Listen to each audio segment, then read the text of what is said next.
Hi guys and welcome back to the Mighty Blues. My name is of course Cameron and welcome back today to another live stream. Everton are back, the Premier League is back. It is the game preview. We haven't done one of these for a while, obviously, not involving pre-season. It is Everton taking on Chelsea on the opening game of the season. Tomorrow evening, 5:30 kickoff at Goodison Park, and the Blues are back in the Premier League. The last time Everton played at Goodison Park in a Premier League game was, of course, that night that I don't think any of us will ever forget, certainly not anytime soon, with the 3-2 win over Crystal Palace. And I suppose the start of what was an uplifting, positive end to a disgracefully bad season was that game against Chelsea at Goodison Park last season, towards the end of last season, when, there was the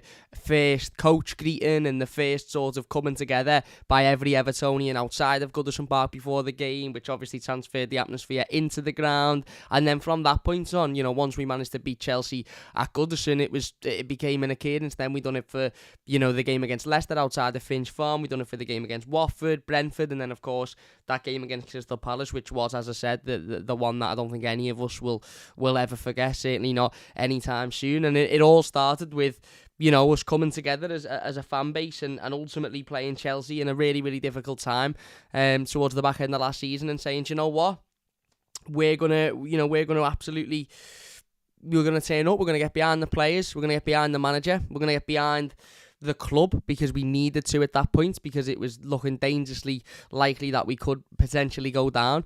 And it was, the game against Chelsea at Goodison Park, that was that turning point. And fast forward a couple of months later, and here we are playing them once again. Obviously, very different circumstances, a fresh start, a new season. Frank Lampard's first full season in charge of Everton Football Club. Additions into the squad, the likes of James Tarkowski, Dwight McNeil, Ruben Vinagre, of course. A couple of other additions maybe that will be at the stadium, but not necessarily in the matchday squad. Rumours at the moment are that Amadou Onana will be at Goodison Park tomorrow as he looks set to complete his move to Everton. There's been conflicting rumours, some saying that he's already in Merseyside, some saying that he'll fly into Manchester tonight in order to have his medical tomorrow. But what most reports are sort of suggesting is that he will be at Goodison Park, where we can assume he will be unveiled as an Everton player. The Idrissa Gana Gay talks seem to be progressing really, really well as well. So, as I said, very, very, very different situation, this one, compared to obviously the game against Chelsea towards the back end of last season. But we're still playing Chelsea, who are a wonderful footballing team with a fantastic manager. They haven't had the greatest of pre-seasons, it has to be said. They've had a little bit of a rocky pre-season in regards to the results. And I remember seeing them getting beat 4-0, I think it was, by Arsenal. But that is because there's a lot going on at Chelsea Football Club at the moment. There's a lot of changes being made, and ownership level, and in terms of their their management team, the teams that ran Chelsea Football Club effectively so successfully over the last 15-20 years has been completely teared up and replaced, because obviously the new owners come in and he's wanting to do things his way, and wanting to put in his ideas and his plans and his way of working, as opposed to what the old way of working was at Chelsea, which was a very ruthless business model, but a ruthless business model that was extremely successful and worked. We all know what Roman Abramovich was like as a manager. Frank Lampard knows exactly what Roman Abramovich was like. Worked with him for years and years as a player, and then a couple of years as a manager. He was very, very, very ruthless, and he didn't care who you were, what your name was, what you'd won in football, how experienced you were. If it wasn't going well, he'd get rid of you instantly. And we'd bring in the next manager, and that was a model that a lot of people sort of thought was disrespectful or not very nice, or quite a ruthless way of doing things. However, Chelsea in the time that Roman Abramovich was there, I think, were the most successful football club in the country for the period that he was in charge. So it worked. Ultimately, football is about winning trophies. Football is about winning leagues, winning European Cups, winning titles. And Chelsea were always either winning them or there and thereabout during that period of time. So it's big, big changes being made at that football club.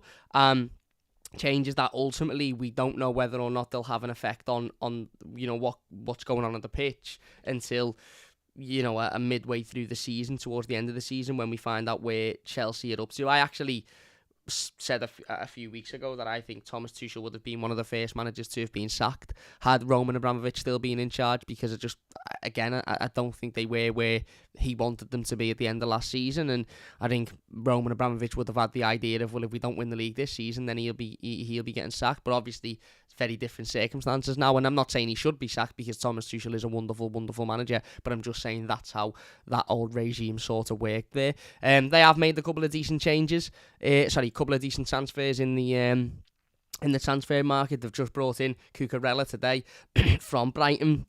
£50 million for a left back. That's £103 million they've spent on left backs over the last 24 months or something like that, which is absolutely baffling considering they've just paid £50 million for a player who is ultimately going to be a backup to Ben Chilwell.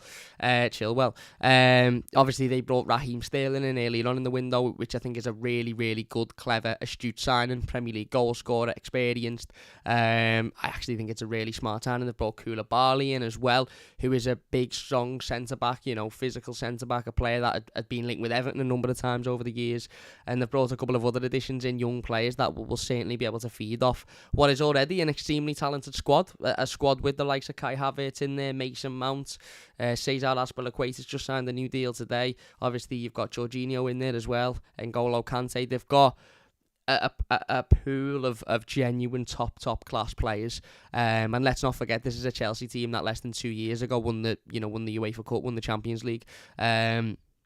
So, okay, they mightn't have challenged for the league over the last couple of years because it's been so dominated by the two at the top. They certainly have been the best of everybody else, and even in the European competitions, they've exceeded the two that were at the top. So it will be an extremely difficult game to open the season on. If you were to say to me before the fixtures were to come out, can Everton have to play one of the so-called Big Six, Top Six, Sly Six, Scum Six, whatever you want to call them, on the opening day of the season at Goodison, who would it be? I would have picked Chelsea out of everybody, because we've got a really, really good record against Chelsea at Goodison Park. I think they've only beaten us once in 7 years or something. And, even when we've gone into games at Goodison against Chelsea where we've been in absolutely woeful form and they've been in very, very good form, for some reason it always happens that Everton come out with a result, as shown, as I said a couple of months ago, before the end of the season. It will be tough for Frank Lampard, because as I said, this is a clean slate. This is a fresh start. I highly doubt he will have Amadou Onana and or Idrissa Gana Gueye available. They haven't even officially signed as Everton players yet, and I believe they would have had to have been registered by 12 today. Now that, because they haven't officially signed as Everton players in terms of being announced, doesn't mean that they wouldn't have been registered by that time. But by the way in which it's going and by what I'm reading at the moment, I think we can all sort of, assume that neither of them will be available for the matchday squad. We know Ruben Vinagre will be. Obviously, we know Dwight McNeil and James Tarkowski will be. Dominic Calvert-Lewin remains out injured. Solomon Rondon remains suspended. So it'll be tough. There's absolutely no way of sort of denying that. It will be tough. Chelsea are a very, very good team, and I actually think Chelsea will surprise a lot of people this season. I do. I've heard I've been watching a lot of different YouTubers and different football and influencers or whatever you want to call them, talking about their Premier League predictions over the last few days or so, and a lot of people for some reason seem to have Chelsea struggling to even finish in the top four. And I understand the business that Tottenham have done this season, it has been quite impressive, and the way they ended last season with Antonio Conte there, I get that they're a massive threat. I understand Arsenal have improved significantly and were very close to that top four last season. I don't know why Manchester United are still in the conversation, to be perfectly honest with you. I think if Manchester United finish in the top 7, it'll be a surprise for me. I honestly think they'll finish 8th or 9th. But I just think Chelsea will surprise a few people this season. I think they've almost gone under the radar a little bit, and when they've done that in previous seasons, sometimes they've even come out and won the league. And I'm not saying they will do that because, as I said, it's all very sort of up in the air with Chelsea at the moment. You don't know what they'll achieve. You don't know... you don't know what Thomas Tuchel, how he will approach certain games, what signings they'll make before the end of the window now. It seems like they're targeting players that other teams are targeting, which, again, I don't know if that's the business model of the new owner, whether Thomas Tuchel will still be in a job, even if he's not a success over the first couple of months. I don't know. I really, really don't know. It's all massive question marks, and I'm sure we'll find out the answers to these questions over the course of the season. But one thing we do know is this will be a difficult game for Everton. Tomorrow it will be. Everton obviously have had a bit of a mixed pre-season. I think it's fair to say, started off really, really poorly. Obviously over in the States with 2 defeats. I wasn't massively frustrated or upset with the game against Arsenal being there in the stadium. We were quite poor in the first half, but I think it was understandable that it was our first pre-season game, and it was their, I think, 3rd game. They'd played 2 games before that. B, they'd obviously had Gabriel Jesus in there, and he was wanting to impress, whereas it was very, very, very raw for us. And I think the second half of that game, we were much better. We were much more controlled. We looked much, we just looked much more comfortable and were in their face. The Minnesota game was as Frank Lampard, I think, described it in yesterday's press conference, a wake-up call. And I think it was a wake-up call for Frank Lampard and Kevin Thelwell, as to say, listen, this squad isn't good enough and it needs reinforcements desperately. And obviously we've come back from America. We played Blackpool, which was a good win, and I think at a right time as well. Playing the Blackpool game so close to coming home from America was good, because it made us think a little bit more logically about the games over in America. And then obviously playing Kiev last Friday, which again was a good win, albeit in a bit less of an important game. Wasn't necessarily strictly a pre-season game, was it? It was more of a charity game, but it was still a good win. And obviously it was lovely to see Dwight McNeil on the score sheet on his debut as well. So I think Everton will be going into this game fairly confident, fitness wise. I think we looked much fitter against Blackpool than we did in the United States, and maybe the playing in altitude and in hot weather would have helped that. I think we looked relatively fit last Friday. Don't get me wrong, last Friday wasn't unbelievable. It's not like I'm sitting here saying we were amazing. There was periods, certainly in that first half, where we were really, really poor, and we allowed them back into the game. And there was 2 or 3 chances Kiev had that I remember sitting there and turning around to the fella next to me and saying, if Chelsea get these chances next week, we'll be 2 or 3-1 down within the opening 20 minutes. So there is obviously still work to be done, and that's why Frank Lampard has gone out in the transfer market over the last few days or so and brought in, seemingly will be bringing in 2 central midfielders, being linked with another centre-back. Not really being linked with a striker at the moment, but definitely should be being linked with a striker. But I'm relatively confident going into this game. And listen, at this point in the season, first game of the season, the confidence just comes from how I suppose optimistic you are going into the new season. The confidence doesn't come from any football that obviously we've witnessed, because there's not a ball hasn't been kicked in the Premier League yet. Okay, you could look at pre-seasons, but Chelsea have had an awful pre-season by their standards anyway. Doesn't mean that they'll they'll have an awful start to the season, or that Raheem Sterling won't be on fire tomorrow, or Koulibaly won't be brilliant.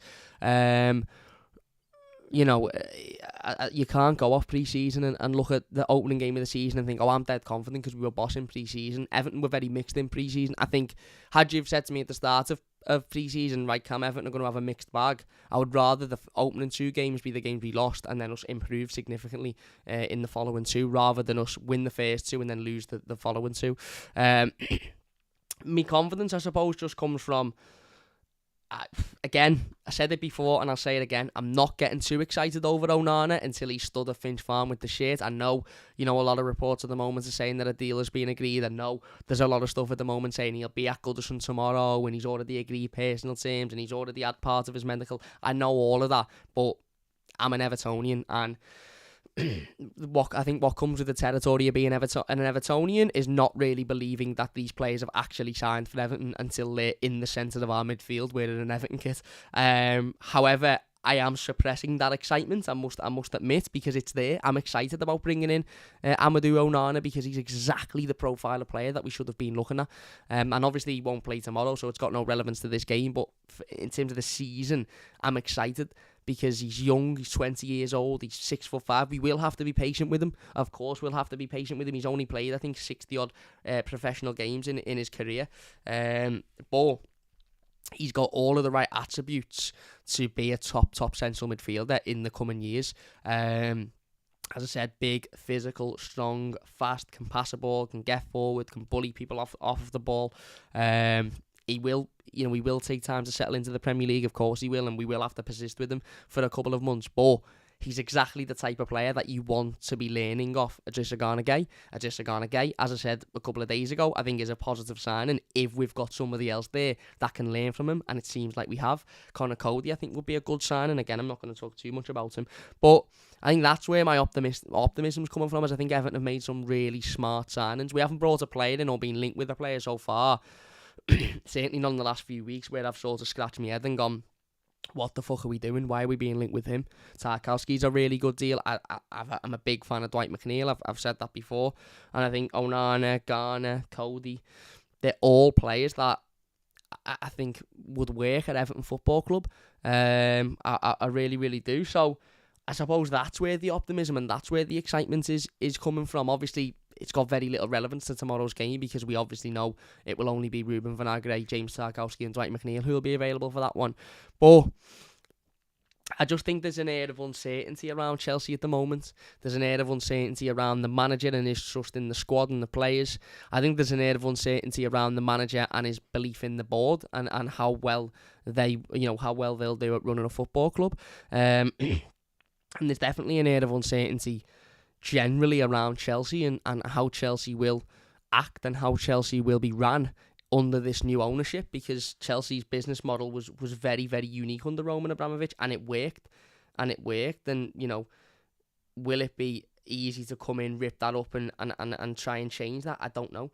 I really, really don't know. But the reality of the situation is Everton need to start the season positively tomorrow. We know there's going to be a coach greeting before the game, which is, again, for me, absolutely made up with it. I'll be hobbling down to City Road tomorrow to greet the coach into the ground because it works. Whilst I don't think it should be in every game, because I think then it loses a little bit of its sort of touch. I think in big games like this, the derby, your Chelsea at home, your City at home, your Man United at home, especially this one being first game of the season, I think it would be, I think it'll be brilliant. Obviously, as well, if the rumours are true and Amadou Onana will be at Goodison, then what better way for him to witness Evertonians and how special we are and how much this football club means to us as to witness that firsthand within the opening day of him signing for the football club.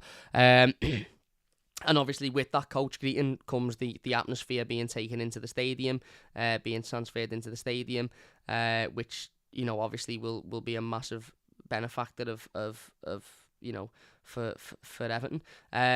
It'll be tough because Chelsea have got some genuine world-class players, and regardless of the changes at the football club at the moment, they've still got world-class players who know what their goal is, know what their ultimate know what their job is, to go out and win games of football.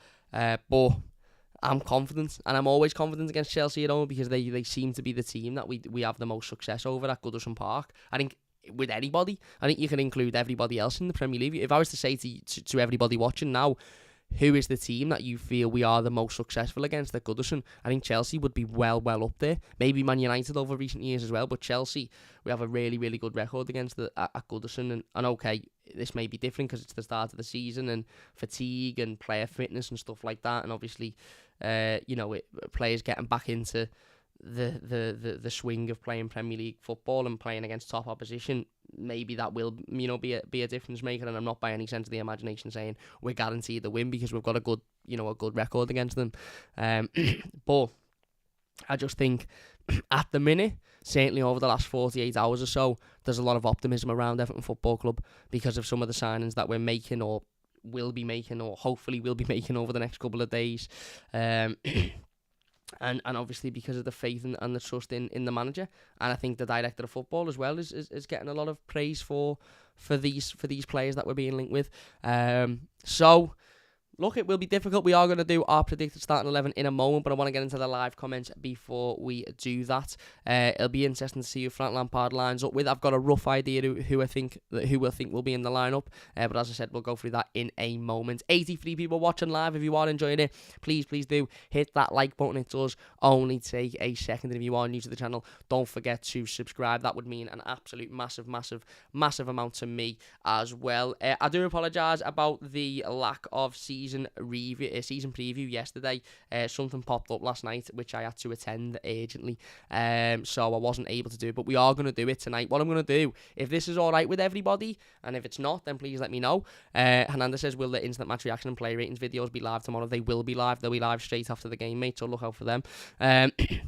what I'm going to do is I think I'm going to do the season preview tonight after the opening game of the season between Palace and Arsenal. So it'll be about 10, 10:15. Is that all right with everybody? People seem to like the late streams when I've done them before. I've done them around about that time. So does that suit everybody if we sit down and we have a half an hour chat about the season coming up in more of a broad terms rather than just specifically looking at this game against Chelsea? And for anybody that's wanting to know the latest news, transfer news, I'll just run through it just briefly whilst I'm here.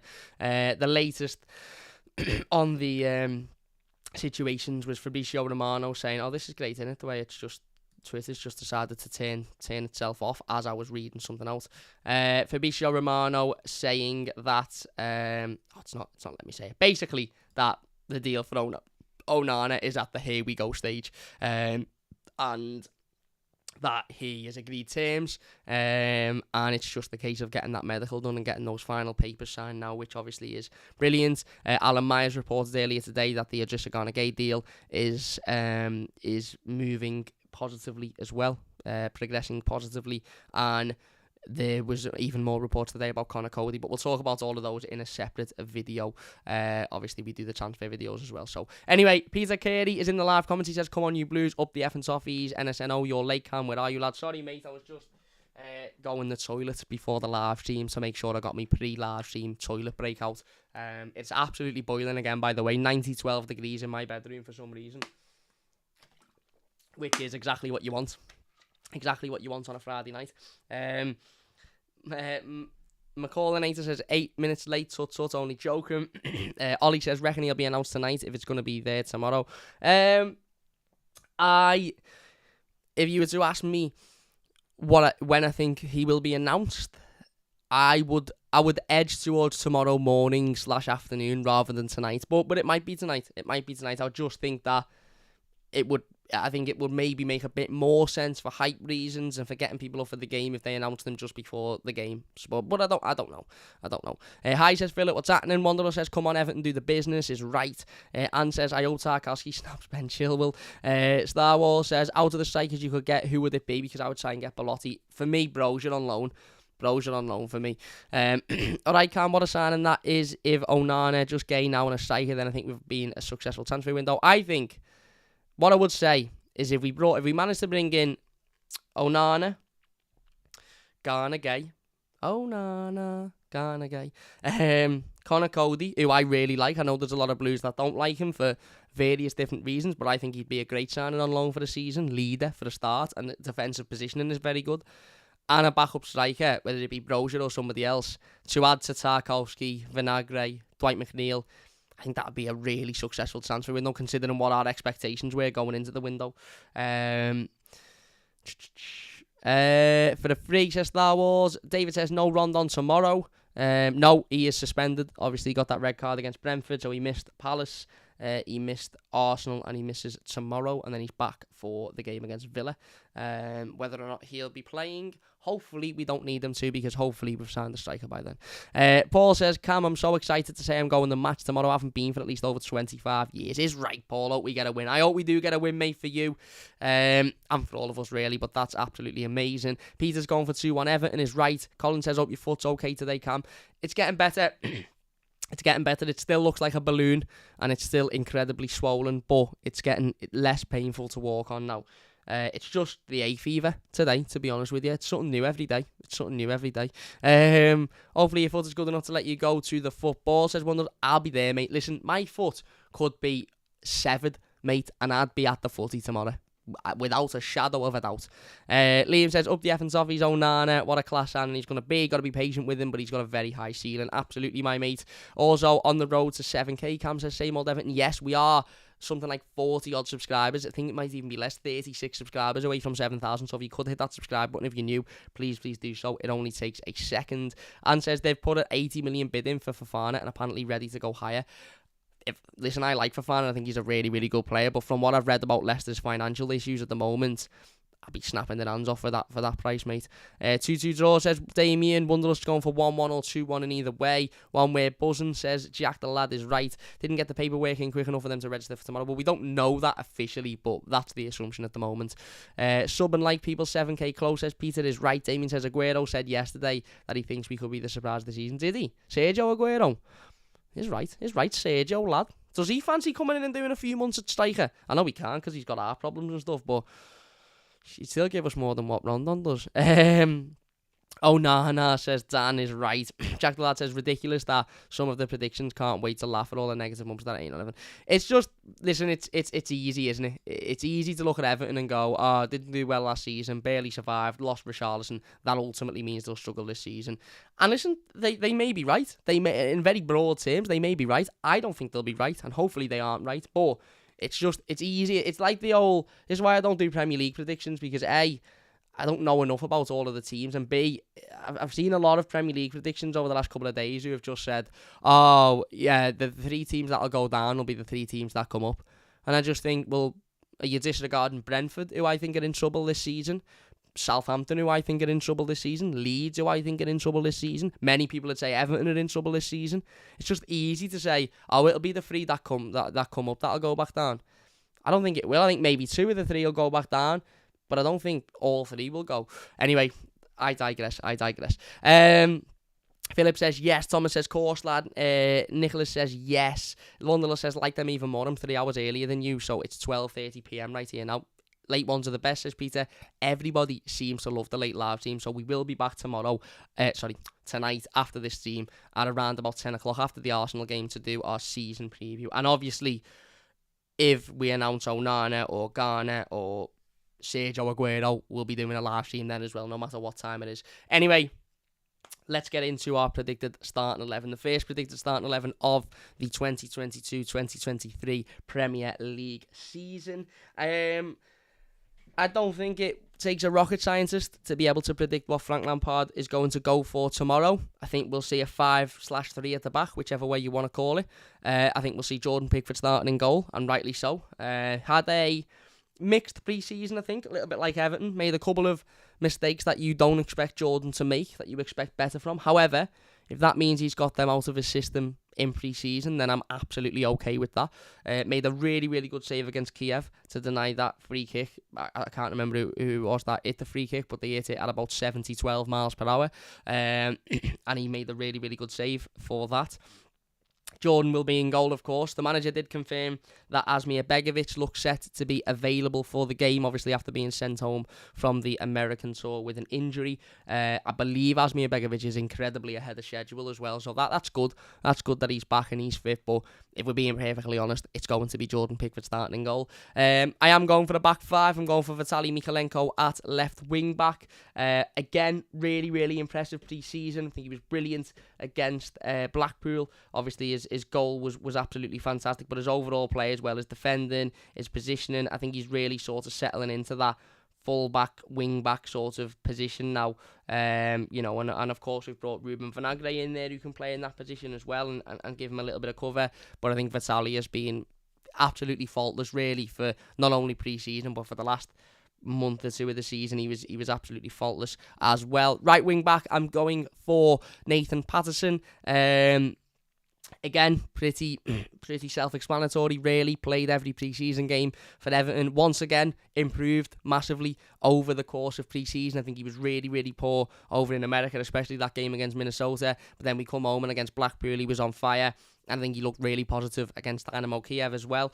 Seamus Coleman will play in the under-21s today to get himself back up to fitness. So that pretty much confirms that Seamus Coleman won't be in the matchday squad tomorrow, or certainly won't be playing any part in the game. I'm sure he'll be at Goodison, of course, but won't be playing any part in the game. So I'm going for Nathan Patterson. Obviously, it's a big opportunity for Nathan.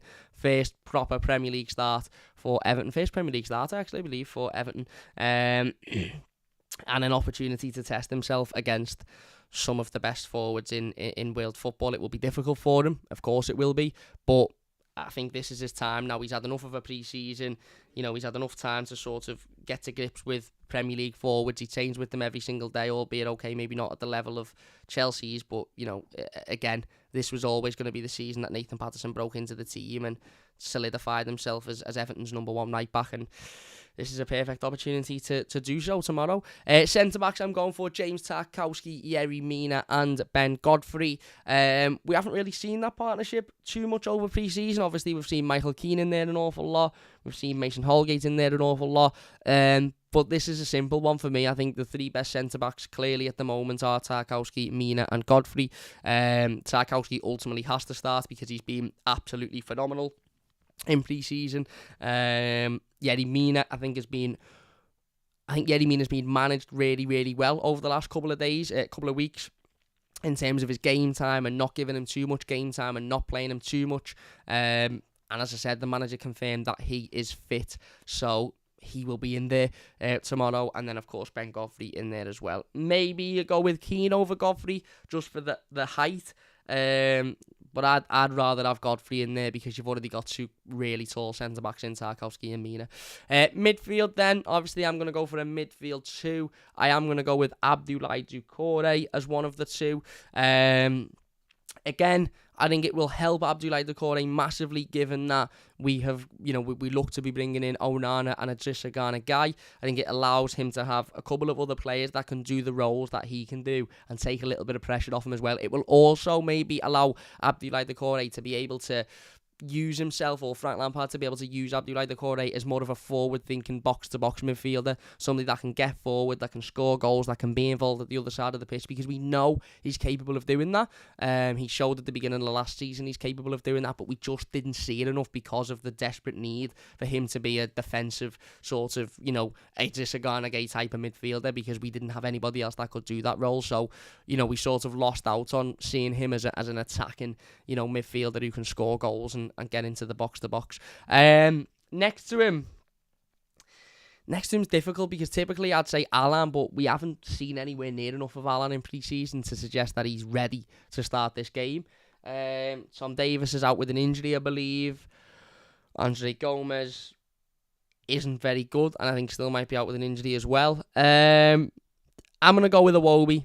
I did say in the review to the or the instant match reaction to the Kiev game that I don't think Iwobi and Doucouré is a particularly good midfield partnership. However, we've brought in, or seemingly will be bringing in, two central midfielders over the next 24 hours or so they won't be a partnership that we'll see very often, I don't think. However, there's not many options tomorrow. Is the Alan, I just don't think is there in terms of his fitness.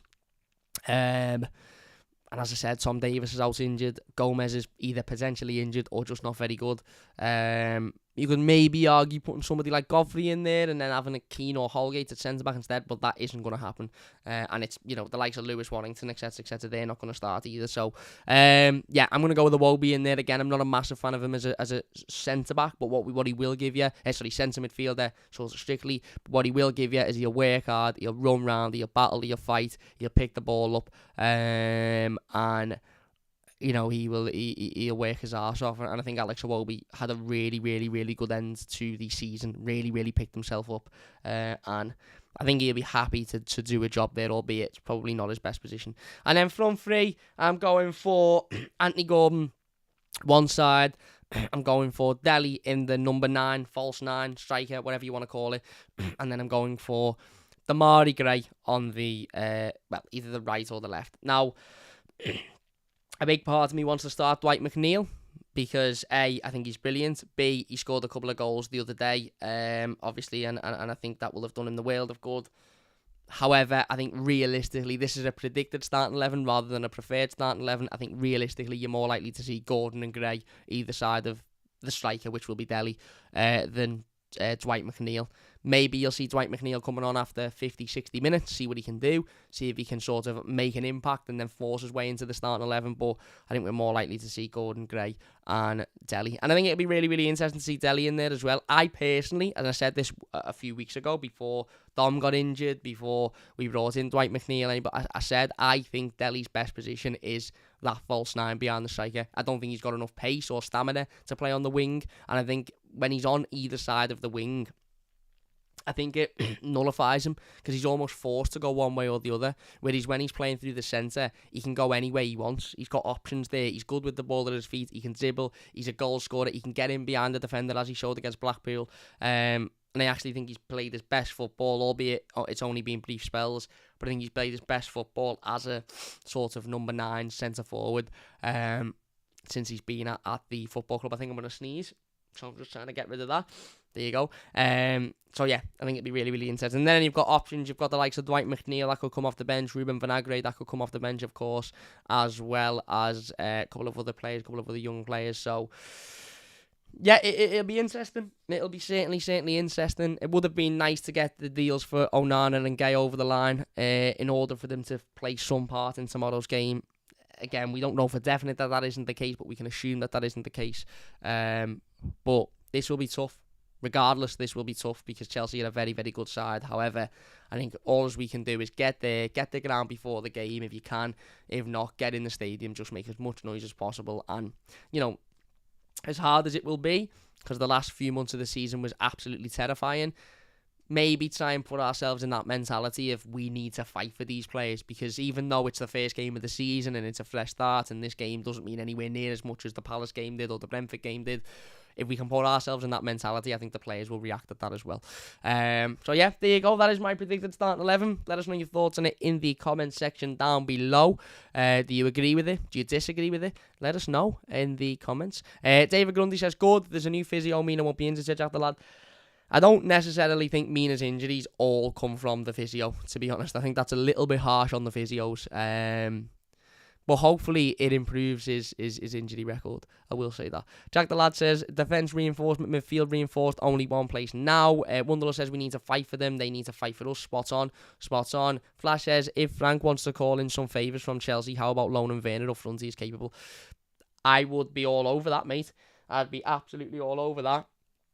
But I don't think Thomas Tuchel would allow that to happen. I actually think Thomas Tuchel quite likes Timo Werner. And I can't see him letting him go. I can't see Chelsea letting Werner and Lukaku go in the same summer without bringing in a sort of natural centre forward. I know they've brought in Sterling and they've got Havertz there, but they're not really natural centre forwards, are they?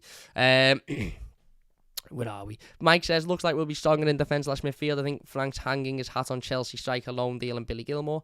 Maybe. Billy Gilmour would have to be a buy. We couldn't. Or could we? It depends what. What am I thinking here? No, we could get Brozier and Gilmour on loan. I think you can get 2 Premier League loans. We haven't had 2 Premier League loans so far. But again, we'll wait and see. Would you play Gordon or Gray close to Dele or out wide? I play them in I don't know. I play them out wide, but I would say to them, make sure you're trying to find Dele and not just trying to take everybody on and score worldies yourselves. Gilmour, no, we don't need any more ball, says Flash. Listen, I'm neither there or there with Gilmour. I don't think he's great, to be honest. Get the boots back on Sergio, says Jack. Cameroon, how you doing? How's the ankle? It's getting better, my mate. Wunderlust says, I like the Tarkowski, Mina and Godfrey partnership, especially because it means less Keengate, which is a scandal at the back. Yeah, I agree. Come on, you Blues. I know you ship. I love you, says Gang. Yeah. Flash says, it's okay buying well, but we need to ship out Deadwood, Allen, Davis, Decore, Allgate out. We can only sell if teams come in. But if teams do come in for certain players, I think Allen would leave if there was a bid there. I think obviously Gomez will go if there was a bid there. Again, the likes of Davis, very unlikely for teams to come in and bid. But if they did, then yes, obviously it would make sense to move these players on, but you can't just move everybody on that we don't deem as good, and we still need to have a squad. Still need to have some players that you look at and go, you're not great, but you'll do it. You'll do all right for the squad. Anyway, look, we are gonna finish it there then. The first game preview of the season, Everton's opening game of the season against Chelsea tomorrow. If you have enjoyed this one and you've been watching live, massive thank you all for watching. Really do appreciate it. If you're watching as a YouTube video, get your thoughts in the comments down below and we'll get involved with as many of them as we can. As I said, we will be back later on tonight with the season preview, so don't forget to join us for that one. Sam says, if we don't announce Onana and Guy together in a video with Not My Name, Onana, What's My Name the song is, then yeah, listen, I agree. There's plenty of opportunities for this announcement. I don't just want to see Onana signs or Guy signs. I want to see a bit of thought, a bit of creativity going into it. But yeah, there you go. that is going to do it for this one. If you have enjoyed it, please hit that like button. Don't forget to subscribe as well. We are aiming towards 7,000, so if you could hit that subscribe button, it would mean a massive, massive amount to me. We'll be back later tonight, and then, of course, we'll be back with the instant match reaction and the player ratings tomorrow as well. But let's hope for a positive result. Let's hope for a positive start to the season, and let's make Goodison an absolute fortress, as we always do, don't we? Let's be honest. Big thank you all for watching, and we'll see you soon on the Mighty Blues. Cheers for watching. See you after.